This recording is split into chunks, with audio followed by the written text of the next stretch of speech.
What's going on, everybody? Patch 1878 Casuals here with a returning customer, my pops, talking about Footy. footy, talking about United, talking about Glazers out, but talking about also potential incomings in the January transfer window. We've heard a couple stories about, I saw Ten Hag's cheeky grin when asked about Cody Gakpo maybe coming in January. What'd you make of that? You think we'll get a... I'm hoping we'll see... Well, we need someone, for sure. Yeah. We need someone up front. Yeah. We don't have anyone. I'm hoping we'll see two new faces in Carrington come into January. Yeah. I think that's a possibility. Yeah. I hope you're right about Gakpo. Yeah. I don't know who else. We got the guy from Juventus, maybe. Yep. I forget the other one. Well, I've heard Joao Felix from Right. Atletico Madrid. That's right. So, yeah, we need someone up front, though.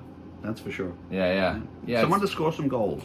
Yeah, that would be nice. I mean, as we saw against the game against Burnley, we could have put a couple more goals in there, but there was a couple. I mean, Garnacho had a look, but it just wasn't strong enough in the final third. His touch was a little weak. But let me know what you guys think and who you'd like to see in the squad come into January. We definitely need some fresh faces. Definitely need somebody that can finish off the chances. Now with Ronaldo gone, that number 7 shirt and spot is completely vacant, and I think we can all agree, well, most of us can agree, that I don't think Martial can be the consistent, dependable guy that we need. Disappointing. Yeah. I always liked him, but he just, for whatever reason, be it injury or attitude or whatever, just didn't work. It seemed to the degree that it might have.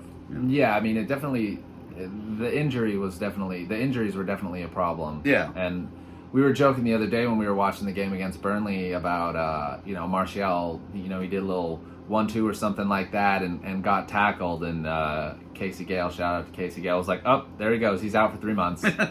Which is funny, but it's also not, because it's true. Yeah. It's like, he seems to be fragile. Yeah. But as we've said before, his debut game against Liverpool, when he megged Skirtle and curled one into the bottom corner, we were like, this is the kid. He's had some moments. Yeah. There's no question about it. There's a lot of talent there and a lot of ability, but geez, I mean, get him on the field performing is hard to do. Yeah. Yeah. Now with the pending sale of United or pending investment or whatever we're calling it. Right. I mean, it makes sense for the Glazers or whoever to, because some people are like, well, the Glazers are selling, they're not going to spend any more money on the team. But you'd think that they'd want to spend money on the team to drive the value of the club up. Oh, they just got Cody Gakpo, they just got this kid or whoever else. Yeah. That's going to increase the club's value. Yeah. I mean, that makes sense, right? Well, you would think so, but boy, they may be saying they may have some deal in the works already, and they which is already valued. I don't think they're going to get the number that they hung on the team. Right. They're just not going to get that. You never do. You never do. Obviously, you hang a big number out there, whether you're selling a house or a football team. Right. But you highball. You highball it and see if someone bites. So. And if you're the Glazers, you really highball it. Highball 10 billion? Fuck off. Yeah, right. There's no shot. That's not going to happen. I mean, what did Chelsea go for? Like 2.4. 2.4. I think. I thought it was like double check that. We could call it somewhere between 2.4 and 4, something in there, right? If Chelsea went for 2.4, but I guess it's a different situation, like our man English said, because it was a forced sale, essentially. Yeah, it was. But Chelsea had at least won the Premier League and the Champions League in the last 5 years or so. Yeah. And United haven't done either in 10. Yeah. So it's like, how are you going to say... I mean, I suppose from a brand perspective, United is bigger than Chelsea. Yeah. But that doesn't mean it's worth more, if that makes sense. You know what I'm saying? I know. Yeah. How are you performing? Yeah. I read somewhere someone that I forget who it was now does valuations on this type of thing, and they come up with about 4.2, something like that. Somewhere between 4 to 5 seems fair and reasonable. Yeah. But like 8, 10. No, that's not going to happen. Because you also have to think about, like we've said before, if they sell for 8, let's say, you still got at least another $1 billion you're going to need to put in it to rebuild the facilities. Stands, yeah. There's so much more. Old Trafford needs a lot of work. Yeah, Old Trafford needs a lot of work. The facilities. Yeah. I mean, you're going to have to, revamp the squad. Yep. I mean, there's still more investment to be done on the player side as well. Obviously, there's still positions we need backup for. Yep. I mean, I was happy to see Wan-Bissaka play well for Burnley. I thought he played well. I like him. I like him too, and he came out the block swinging, and I remember we were all gassed on him. Yeah. And then he kind of got found out. Yeah. You know what I mean? Yeah. And so then, luckily Delo had a fucking resurgence. Yeah, he did. He did. So you never know. Maybe this was the starting point of Wan-Bissaka's resurgence, because now we got Ten Hag at the wheel. Mm-hmm. You know what I mean? Mm-hmm. And it seems to be like a different ball game, more so than when we got Mourinho or Van Gaal or Moise or Solskjaer. You know, I feel like we have a proper coach that is into the modern style of play, right, and that knows how the game is played now and how you have to sort of develop and learn. And if you can get something out of Delo, who was sort of relatively non-existent for a couple years, yeah, who am I saying?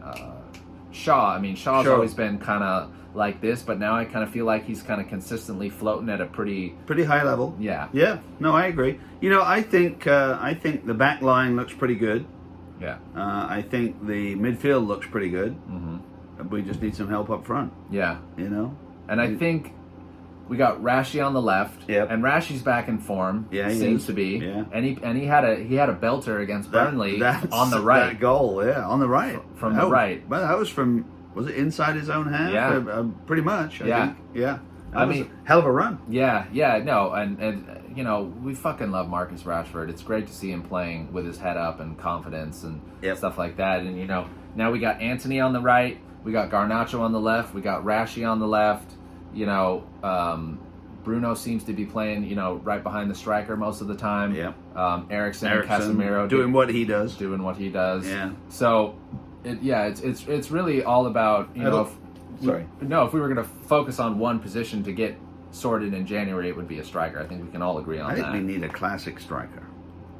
We need a fucking Ruud van Nistelrooy. Yeah, we do. We need a fox in the box. We need a target guy. We need a Harry Kane. Yeah. Someone who knows where the goal is. Yeah. I mean, apart from the World Cup final, that is. Sure. Not final. I mean the. Yeah. We're not kicking field goals. That here. ball is still in orbit. Yeah. It's just landed on Mars next to the rover. No, I'm kidding. Disappointing, but there you go. Yeah. If regardless of what club they play for or anything like that right now, if you could have who would your dream striker be? Not just in England, Germany, Italy, Spain. Oh God, wherever. That's a tough question. Boy, you put me on the spot there. Yeah. That is, I don't know. Well, Harry Kane. I mean, the guy knows how to score goals. Yeah. Where else? Who else? Let's see. I'm trying to think. Well, like for example, at Real Madrid, obviously they got Benzema. Yeah, but he's older now. Yeah. He's retired from international football. Retired? Now. Was he 34, 35? We don't need another. Yeah. Guy at the end of his career. Yeah, I agree. Yeah, I agree. That's the worry too, is that in January we're just going to get another stopgap. Yeah. That's just going to play out for the rest of the season, like we did with Igalo. Yeah. And like we did with Cavani. I love Cavani, but yeah, we got him 5 years too late. Yeah, I mean, we need a striker in his in his prime. mid-20s, yeah, or something like that. That's going to be here for a handful of years at least. Yep.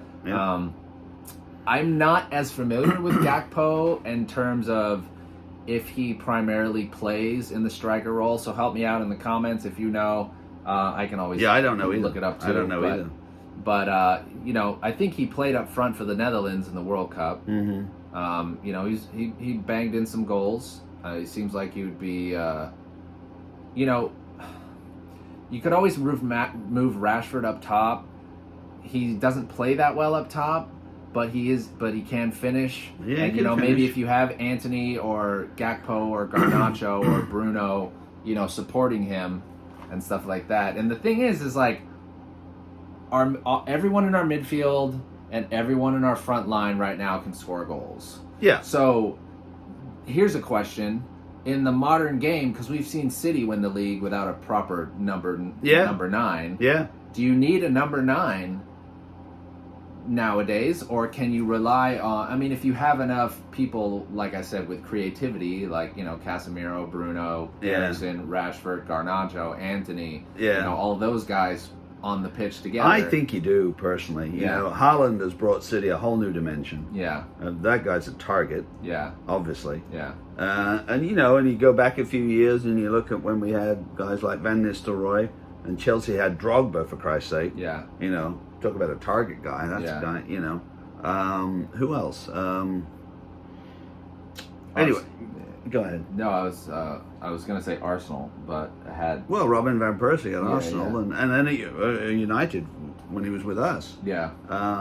So I like that, but then I'm kind of old-fashioned in that way. I kind of like that, having the big striker up front. Yeah. A target guy who knows where the goal is. Yeah. Yeah. And however he gets it, I don't care. Yeah. Right? A toe poke is a toe poke. And, sometimes that's all you need. Sometimes it ain't pretty. Yeah.